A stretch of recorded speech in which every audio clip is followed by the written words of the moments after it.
Mobile phone से आप अपने दोस्तों से सीधे बात कर सकते हैं। पर अगर इसी मोबाइल फ़ोन पर आपको ऑनलाइन कुछ खरीदना हो, तो आपको एक बिचौलिए की ज़रूरत पड़ती है, जो विक्रेता को गारंटी दे पाए कि आपने पैसे दे दिए हैं। पर क्या यह मुमकिन है कि एक क्रेता और विक्रेता आपस में सीधे समझौता कर लें, बिना किसी बिचौलिए की सहायता के? ब्लॉकचेन नामक एक नई टेक्नोलॉजी ऐसा मुमकिन कर रही है। ब्लॉकचेन को आप एक वितरित डेटाबेस यानी डिस्ट्रीब्यूटेड डेटाबेस मान सकते हैं, जो कि एक दो कंप्यूटरों पर नहीं, हजारों लाखों कंप्यूटरों पर प्रतिलिपित है। ब्लॉकचेन का हर एक कंप्यूटर हर एक रिकॉर्ड के पूरे इतिहास का वर्णन रखता है। यह डेटाबेस एन्क्रिप्टेड है, यानी हर एक रिकॉर्ड गोपनीय तरीके से दर्ज किया गया है। ब्लॉकचेन फॉल्ट टॉलरेंट भी है, यानी अगर इस सिस्टम में कुछ कंप्यूटर खराब भी हो जाते हैं, तब भी यह सिस्टम ठीक तरह से काम करता रहता है।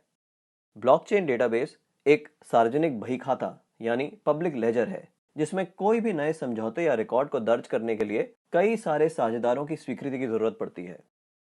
इसको हैक करना बहुत मुश्किल है, क्योंकि ऐसा करने के लिए हैकर को एक ही क्षण हजारों कंप्यूटरों को एक साथ हैक करना पड़ेगा।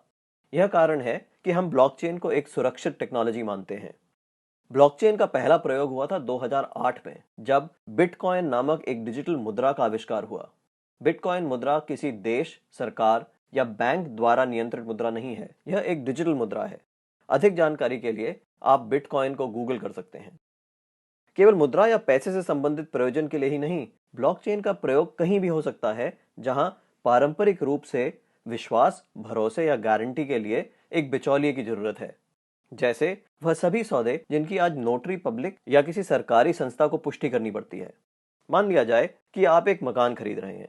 आप चाहेंगे कि इस सौदे को सरकारी रजिस्ट्रार के यहाँ दर्ज किया जाए, ताकि आपको एक सरकारी दस्तावेज मिले जो साबित करे कि आप उस मकान के कानूनन मालिक हैं।